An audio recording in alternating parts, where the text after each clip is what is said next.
Hey, how's it going? So I got the iPad Pro. This is the 2024 model. This is in that keyboard case. I got the pencil, and I wasn't sure which one to get. So I got one with this nano texture coating and just a regular one here. And there's like some slight differences in specs, etc. So let's just get right into it. So I know there's like a lot of videos out there. So I'm going to try to talk about some stuff that maybe you haven't heard about, or that maybe the stuff that I care about, and hopefully that resonates with you. So anyway, let's get right into it. Okay, so first, everybody's talking about how much thinner it is. But one thing that is evident though is the weight. It is significantly lighter.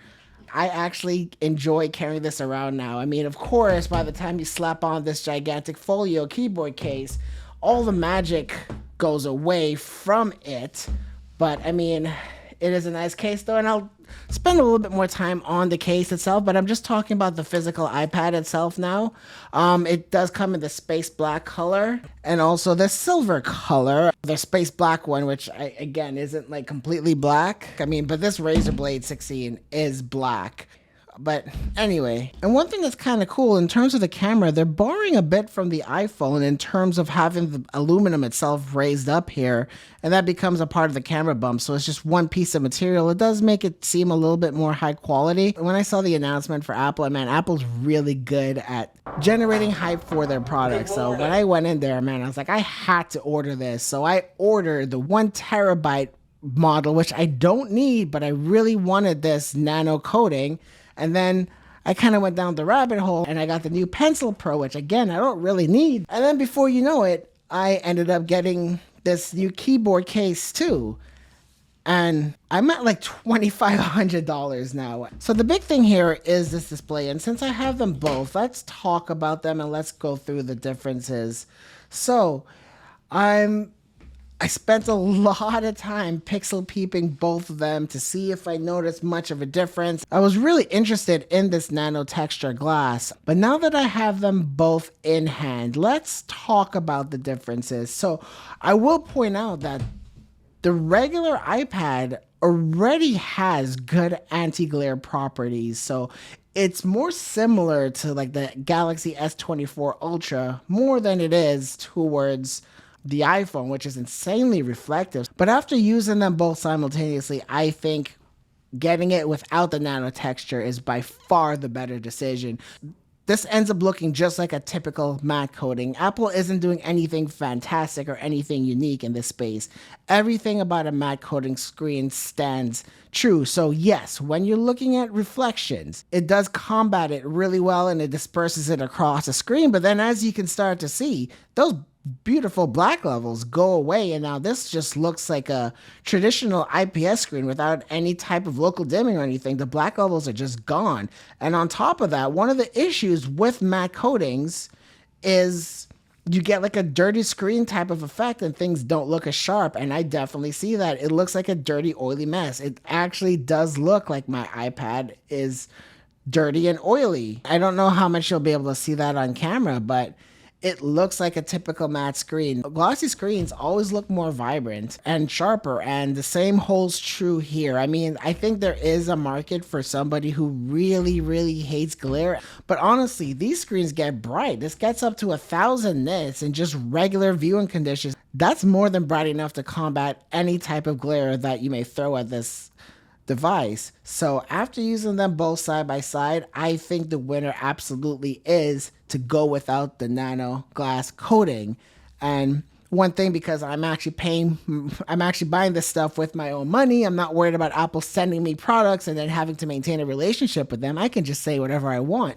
So save your money and just get the regular iPad. I think you're going to get a better experience with the screen. And another consideration was that the pencil would write better on this nano textured glass versus just a regular glass. And no, it's still smooth glass. There's absolutely no difference between using the pencil on one screen over the other. So you can put that to rest as well. So now let's actually talk about the screen.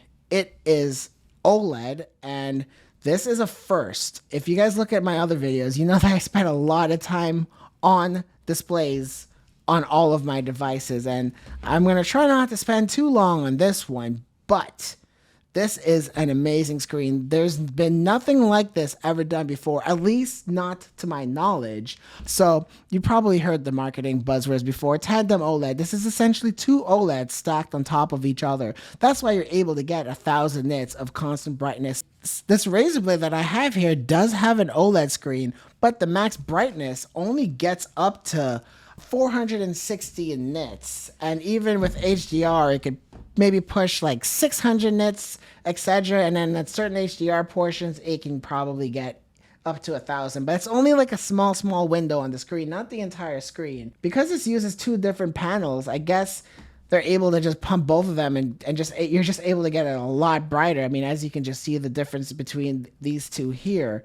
So that is something to take note at. But one con that I do want to talk about with this screen though, and it's going to be the only negative attribute of switching from the previous mini LED panel, well, there's two, and I'll get into the other one in a section, is the subpixel layout. And if you zoom way in, you can see that it's not a traditional RGB subpixel layout. I mean, that's an issue with every single OLED screen. This one is no different. So I've noticed immediately when I got this, even though this is a similar resolution to the M2 mini LED panel, it doesn't look as sharp. And that's because the subpixel layout is a little bit different. So you could see some color fringing on certain text, but the shadow detail, something that some OLEDs do suffer from a little bit. By shadow detail, I mean in between those dark areas, how much detail are you able to see? Do they just get crushed and just look black, or are you able to see some shades of gray when looking at a shadow of like a movie or a video game, etc.?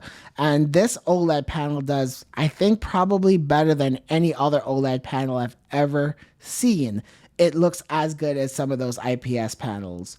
So mostly wins for this OLED panel. Oh, and the response time is actually incredible. There was also like some ghosting and smearing with those mini LED panels in the past. Apple never really had good response time on their panels. They're not really a gaming company, so I guess I don't expect that. But with OLED, you just naturally get that. So everything zips along really smoothly, and there's no ghosting, especially when you're in games. So I played around a Call of Duty, and dude, it was a great experience, man. Really enjoyed that. And yeah, okay, so next thing I want to talk about is flicker. Just about every panel going forward, until they find a solution around this, is going to have some kind of flicker. One thing I want to say about flicker is some people have varying sensitivity to it, but I really believe that it affects everybody. I actually had a viewer reach out to me, and he actually gets migraines from screen flicker, to the point to where he actually had to sell his car. And I've been talking to him. He's been educating me a lot on the whole idea of flicker and how it really affects a lot of people day to day. I know it affects me too. Now that OLED is introduced, there is a significant amount more of PWM flicker in these OLED panels. So it looks to be just like a regular sine wave PWM type of flicker, where it turns on and off it's a portion of the screen at different hertz. So here's what the original iPad looked like, and it really wasn't bad. I had to set my camera to 1/32,000th of a second before I could start to see flicker, and that looks to be more of like a square wave type of, I mean, I could be getting this all wrong. I recently just started researching this. If you guys are experts in this area, please leave me comments. I know there's going to be a lot of people who know more about this stuff than I do, and I welcome you guys to do that. So definitely something to keep in mind. And if you're worried about flicker, then maybe just stick with last year's or the iPad from 2 years ago. And let me just say that as awesome as this OLED screen is, that mini LED panel was fantastic. HDR still looked good. In some ways, it looked sharper, and colors just had a bit more better gradients to it, because that's just the nature of IPS. I mean, oh no, overall, the OLED panel is a better panel, but I think you should be really happy with your previous iPad, especially since there's just gonna be nothing worthwhile that this iPad could do that the previous iPads can't. I know everybody's excited about WWDC and when they're gonna start rolling out the new iPad OS and all that stuff, but I don't think they're gonna make much features that is M4 exclusive. I think it might just be M1 or M2 up. So I really don't think there's gonna be a need to really rush out and get this. And even though I'm getting better performance, so let's get into that right now, actually. And usually I would take these graphs and I would throw them up on screen, but you know what? Let's just show what it's really like to use this iPad. So we'll be doing the performance with the actual iPad and the pencil. So, which okay. So I don't want to draw today. So there's cool things about the pencil where you can squeeze it. It's got really good haptics. The build quality is so much better too. It's actually a bit more of a soft touch than like a cheap feeling plastic like before. But anyway, yeah. So happy about that. So let's just start off with Geekbench because that just seems to be what all Apple fans like to see, just kind of like us gamers, we like to see Time Spy, but I guess whatever, it is what it is. So I ran it on a whole bunch of different devices. So let's just start off by looking at the M4. This is the M4 256 and then the 1 terabyte. There's a slight difference in performance between these two because there's extra cores in the 1 terabyte version. You also get 16 gigabytes of RAM if that matters to you. So you are getting slightly higher scores on the 1 terabyte iPad on the CPU side, and the GPU should be getting roughly the same. So if we were to compare it to some of the other devices I've had, let's do that. Compared to a MacBook Pro M3, this is the M3 Max though, so the M3 Pro still does better than the iPad Pro, but like not by too much. Like look at that, 15,000 versus 13,000. It's pretty impressive. But also at the same time, man, you could get a MacBook Pro M3 Pro for cheaper than what it'll cost to buy this iPad and the keyboard case. So let's look at some GPU benchmarks. And I'm using Solar Bay. It's a 3D Mark test, and it does a really good job simulating what ray tracing performance will be like. So let's just look at the iPhone, which is in last place with 6,230. The iPad M2 did a lot better, but then look at the iPad M4. It's almost double the score, which is really impressive. And again, look at some of these gaming devices. This iPad Pro is performing better than the ROG Ally. And I did run a stability test. So as you can see, this is the first score. Then I did a 20-minute run. Towards the end, it started leveling out around like 10,658. So if we were to go back and look at some of those scores, 10,600 and so that's the thing though. So that's one thing about this thin iPad. The ROG Ally can sustain the GPU being ran for a long period of time.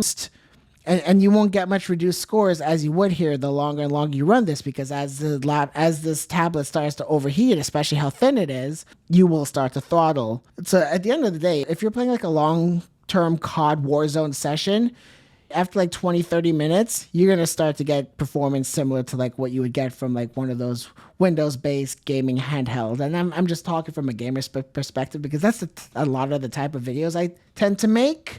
So if you were thinking about that, but then for like video production and all that, which is what this really advertised towards, I don't talk about video production on my channel. One of the main reasons why I started YouTube is I just felt like every single YouTuber was just talking about their video production and how they use tech to make better videos, etc. I know most of you guys aren't video makers, so I just want to speak to just a regular population out there. So I mean, I think I'm just gonna leave it there for performance. It performs better than the other stuff out there, but I don't know what you would use it for. But one thing I do want to talk about really quickly is this keyboard. This thing's heavy. It looks really cool on this floating keyboard dock. I mean, Apple is definitely the best at design, etc. But now I really just have a laptop, and when this keyboard dock is on it, I don't really want to interact with the touchscreen as much, just because it's of the orientation. It's a little bit further away. It's a little bit uncomfortable. I find myself just using this trackpad. And one thing I want to say about this trackpad, even after all these years, it just feels like there's some latency towards it that you don't get with a typical laptop, including the MacBook. So I don't mind using it. It's a weird interface. Not everything is clickable. So like, for example, like I just want to click to make this full screen. It doesn't work. So I have to still use my finger. So it's like little things like that. It's just not really quite ironed out. The keyboard does feel nice. It's a lot snappier than before. I like the aluminum deck. I still feel like the trackpad, like I mentioned, is a bit laggy.